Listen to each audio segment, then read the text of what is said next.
We're back with Book of Experts TV today, and we're talking about creating audaciously hopeful futures. And we do that by creating more and more engagement in those online communities, online events. Yeah, you can have fun, you can be playful, and you can get a lot done as well.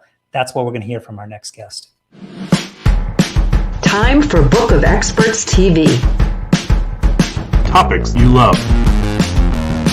Experts you trust.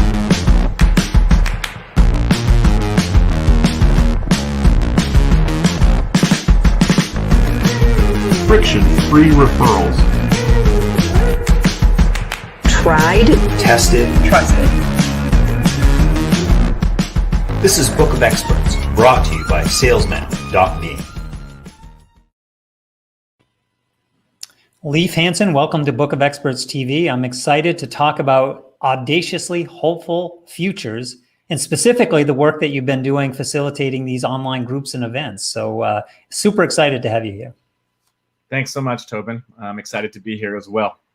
Leif is joining us from just outside of Seattle. So we've got the span of the whole country. I'm down in Miami. By the way, for folks out there, if you're joining us for the first time, maybe through the replay, maybe through live, say hello, jump into the comments, leave a question if you'd like to do that. We promise that we'll engage with you because that's what we do. We want to make those one-to-one connections, whichever channel you happen to catch us on, as part of us building this Book of Experts community for experts, by experts. But let's bring it back to Leif. I would love to hear a little bit more about what you've been doing, and specifically this idea of the engaging events, the engaging online communities, because boy, Leif, has there ever been a time when this conversation has come to the forefront, because we've been driven online with what's going on in the world and the pandemic around us. There are more Zoom meetings than ever before, more people using Zoom, some of them for the first time in the last 6 months. And there's sometimes a lack of engagement. Very true. Very well said.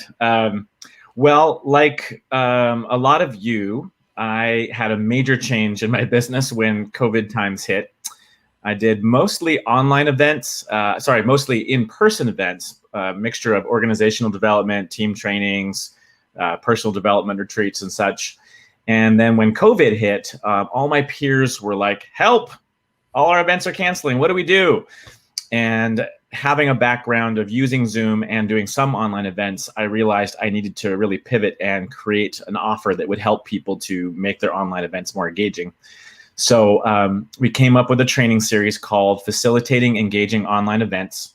And it's really about how do you take your content and shift it online in a way that people aren't just sitting there like talking heads. How do you make it more playful, more engaging, more interactive? And thankfully, platforms like Zoom had sort of what I would consider the killer piece of technology, which is the breakout rooms. Because if you're just sort of broadcasting to many webinars, everyone can watch a podcast, everyone can do something that's non-interactive. But like this medium right now, where you and I can talk with each other, it's so much more helpful for learning when there's interactivity. So breakout rooms, you get people in there, create more intimacy. And I have a background in a field called applied improvisation. Are you familiar with the improv world, Tobin? Yes, and I've never actually taken any full-on training, but I'm very interested in it because I think someday I'm actually going to be a better host if I pay more attention to this topic. Well, I'll bet you. I mean, the fact that you started with yes and, you know, sort of the core principle, right? So in the improv world, the yes and is really about seeing value and adding value, sort of that spirit of collaboration. And it's about using interactive games, exercises for people to really learn to how to hear each other, how to say yes to each other where there's value, how to move things forward. And so in the Zoom world, a lot of times you're just sitting there and you really want people to participate. And so I basically have taught in that training exercise, in that series, about 50 different activities that people can do to increase levels of engagement. So a big piece of it really is that kind of playful, creative interactivity. You know, it could be something as simple as, you know, welcoming everybody and saying, everybody take a shape with your body for how you feel right now. And how would you like to feel? You know, and so you're actually getting back in your body. Or it could be, you know, creating some sort of story-based future role play of where you want your company to move forward, or where you want your clients to, what kind of future you want to inhabit, which, brings it back to the title of the Audacious Futures.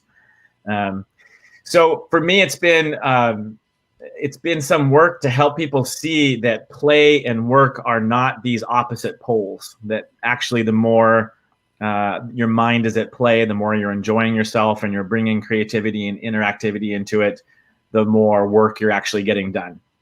So can we dig a little bit deeper on that, Leif? Because I want to, so I'm going to play devil's advocate on behalf of our audience right now, because only if you go like this. Yes, okay. I hear a couple of you out there, business leaders who are saying, I don't have time for this. Our backs are up against the wall. We're thinking about our bottom lines. Can we dig a little bit into the making the case for injecting this play when it might feel frivolous to some who are used to being very structured in their meetings, because, they're now pushed into this new domain, and it feels like, should we really be putting time on this? Yeah. So a lot of that has to do with the assumptions of what come up when we hear the word play, right? There's a lot of fear of like you said, that it's frivolous, that it's a waste of time. For those who have read the book, The Speed of Trust by Stephen Covey's son, who I can't remember his name right now. Hopefully you can help me remember. He was one of the first people to start talking about how this thing we think as a soft skill, trust, is really something that produces incredible results. That when there's not trust, that the speed of moving forward any sort of productivity starts to drop dramatically. And so part of what happens with play is that people return to their humanness. When we start off and we're afraid, and we do a lot of these silly games, the reason we do them is they connect us to our humanness. I like to call it the hum. When we don't take ourselves too seriously, when we have the humor, when we have the humility, when we can get past our ego, when we get past the fear and melt all that ice, we get to a more authentic place. And when you're able to connect with people on an authentic level, you can build trust. And when you build trust, you're going to be a lot more effective in your communication, in your working together as a team, in the kind of creativity that flows out of a state of trust. A lot of teams are told, like, innovate, but you better do it quickly and not fail, and don't have fun in the process, and be subjected to criticism and shame and ridicule. And immediately that state of mind is going to freeze people up. So when you can create an atmosphere of safety and trust, of which play is one of the ways to do that, then innovation starts to flow. Does that give a little bit of an example? Yeah, I love that you've integrated that, the innovative element coming into this as well. First of all, by the way, I think it's Stephen M.R. Covey. There's two initials in there. So it's actually Stephen Covey, his son, by the same name, but he has the initials in the middle name. That's how you distinguish between the two authors. The other thing I would build on what you have just said. Again, this is a message because I know some of our audience out there, and they're feeling that resistance. And I just want to point out, for hundreds of years, companies have done holiday parties. You've done, family cookouts in the summertime. There are times when we bring our teams, our peers, our coworkers together for the purpose of bonding, because life is life. We're meant to enjoy it while we're productive. And so those opportunities may not be available to you, particularly, the size of the gatherings and things like that. But if you can, as Leif is describing, introduce even minutes of play to break down some of those barriers and make people feel a little bit more at home, why wouldn't you do that? That would be my contrarian case on the question that I asked a little bit earlier. But back to you, I'd love to hear. So one more question, Leif. You've talked about Zoom as a tool and breakout rooms being an essential part of that. How much of this process, for someone who's thinking about an upcoming event and how to get more from that event, how much of it is pre-planning and how much of it is actually the tool set or the tech stack they're using to facilitate? Where should they be focusing their attention? Great question. It's definitely not an either or. You want to, one of the best pieces of advice I can give is to imagine whether you're doing an event for your team or you're somebody who's working with lots of individual clients, write yourself a dream testimonial. So imagine you wake up tomorrow morning and in your inbox is this testimonial that says, oh my God, I was so happy for that meeting. You helped us relax and connect on a human level. It wasn't just information thrown at us that we forgot an hour later. I got to meet some coworkers and build some trust. We got to generate some ideas. Whatever it is that you want from your outcome, write that dream testimonial and then reverse engineer from there. So the next step backwards is, what are the actual, so here's that end. What are the actual activities that you did? What are the processes and the activities you did to achieve those results? And then that helps you to look at the question of the technology.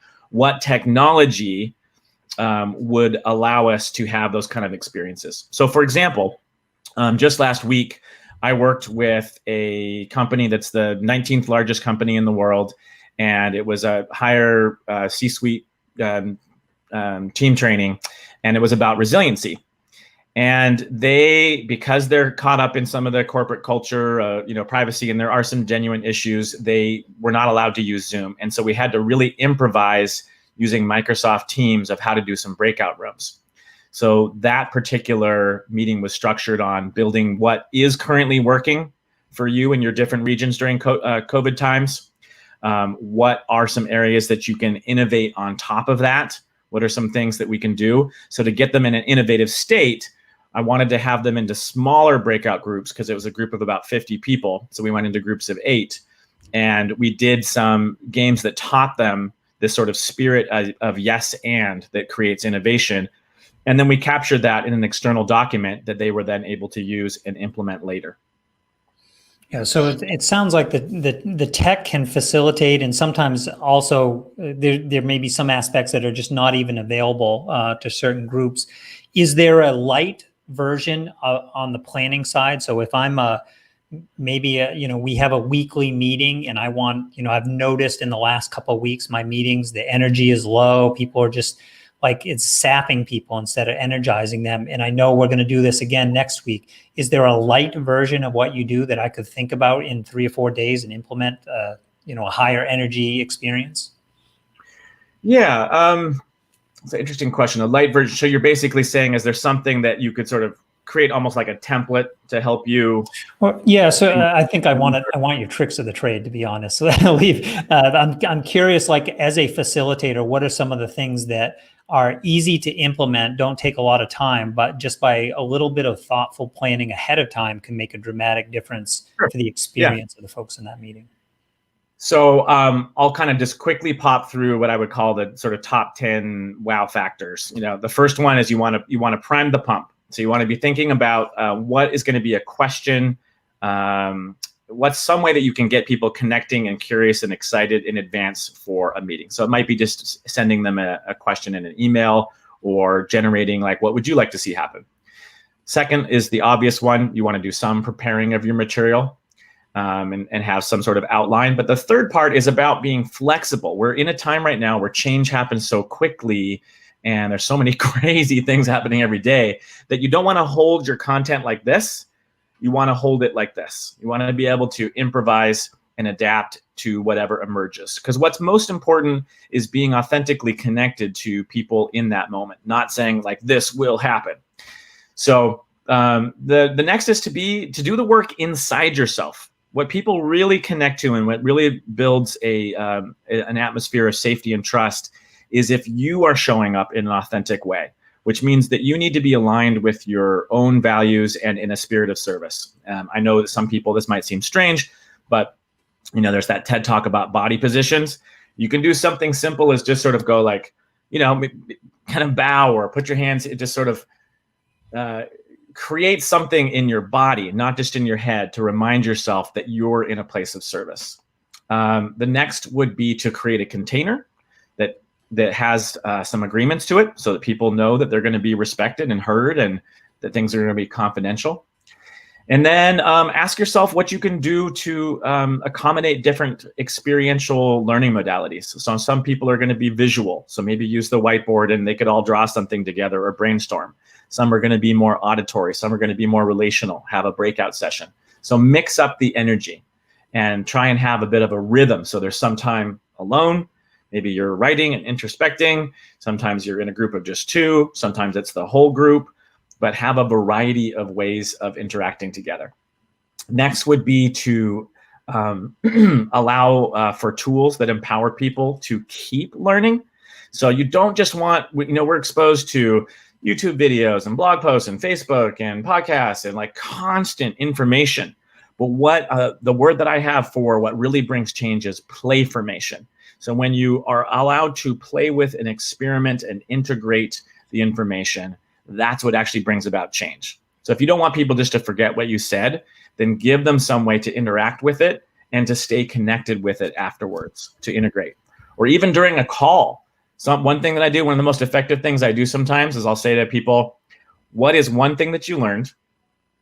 Now make a call in the next 5 minutes to somebody and share that with them. Or send a text and ask somebody for support in that area. So if you can play it forward so that people can actually take action on what they're learning, that's awesome. I'm loving this list, Leif. So by the way, we're through 7. I've actually been making notes, and I'm putting this all in the comments as we go through, because this is gold, folks. And I particularly love that last suggestion that he made. I didn't catch if this was a separate line item or if you're just giving us an example of integrating after the event itself, but fast action, like training people to immediately take action, because we live in this noisy world where there's going to be so many distractions that will lessen the value. Everywhere we look, there's value if we want to dig into it, but you've got to be willing to, it's not the information, it's the execution of that information that's so valuable. So Totally. I'm on number 8. I don't know about you. How are you with your list? Yeah, I kind of, couple got merged in there. I'm doing it a little informally. I would say the last 2 would probably be about thinking about the technology, or if you're doing this in a physical space, what is a environment, a platform that is appropriate to what you're trying to learn, teach, or deepen the connection, has the right functionalities to it. So some kind of thought about the physical space or the platform. And then the last one I call the surprise factor. And I can't tell you about that. But for real, the surprise factor is like throw some spice in there. So for example, I'll tell you something really funny that I did a couple weeks ago. So in the middle of a class, all of a sudden 2 people came in the waiting room. And I was like, oh, you guys, I'm sorry, what's going on here? And I had asked 2 performing artist friends of mine to dress up as these absolutely crazy characters and to come on and to start engaging with the group. The context wouldn't make sense right now. It'd take too long to explain what we were doing. But, what can you do? Could it be a gift that you're giving people? Could it be a fun little game? Some simple ones to do if you're not comfortable with the improv games we talked about. You can name that tune. Play a song and see who gets it first. You could do charades. You could do a role play in the future. Really powerful, effective way to move into that future. So add some sort of surprise that adds a wow factor and has people talking about it. I love that. And I did catch that you were waiting for my reaction on the surprise, but I got caught up trying with my typing skills to actually get that in there.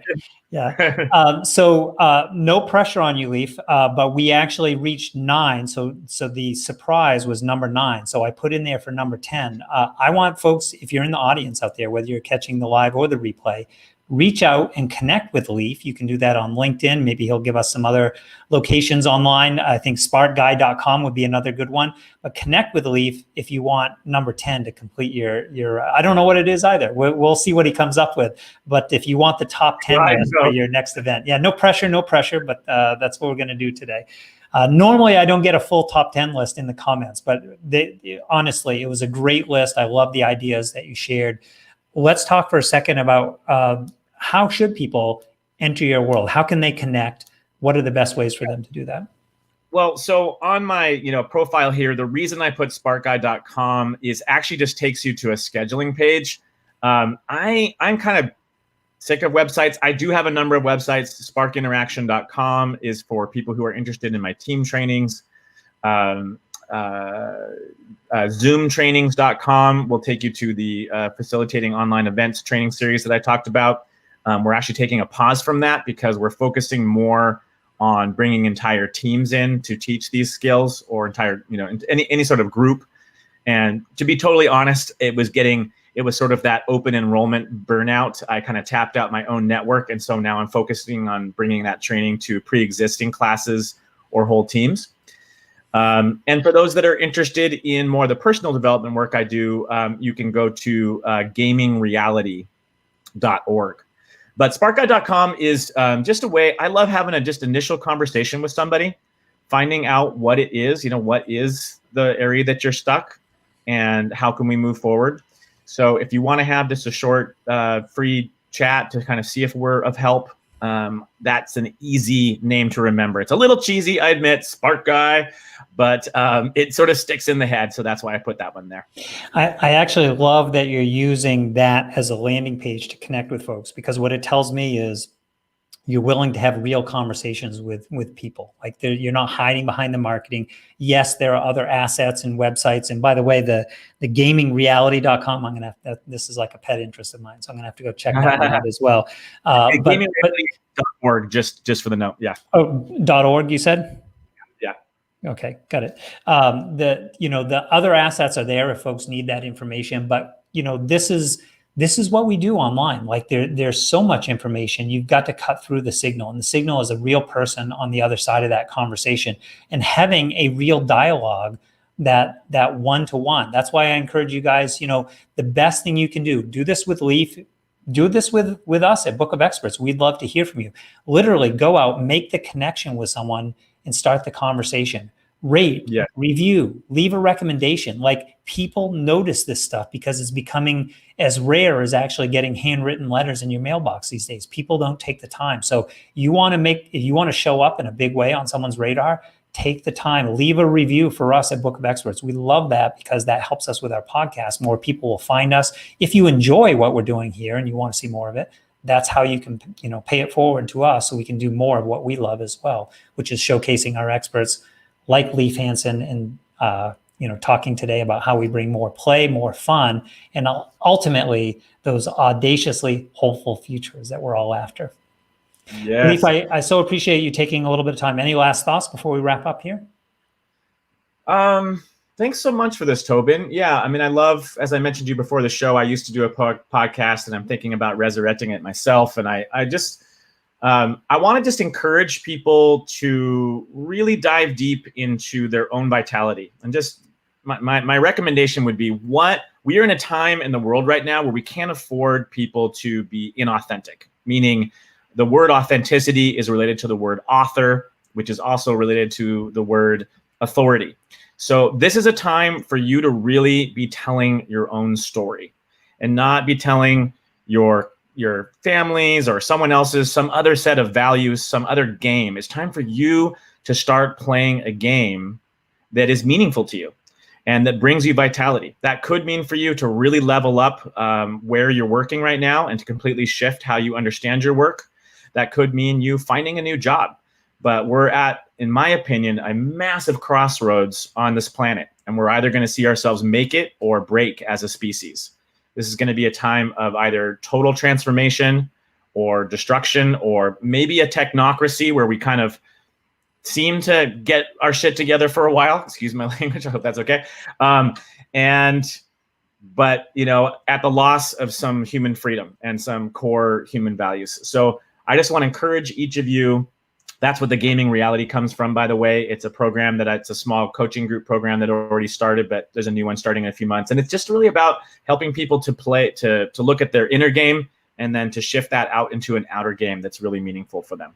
I love that message. So show up and then own it, folks. Like own who you are, own your space, own how you're showing up, not only for yourself, that identity that we create for ourselves. Maybe it's time to break down some of those walls and expand a little bit on your footprint and how you're showing up for the people around you that you care most about. So again, I very much appreciate you taking the time to walk us through. Love the top 10 list. Love the resources that you shared. And folks, we'll see you in the next episode of Book of Experts TV.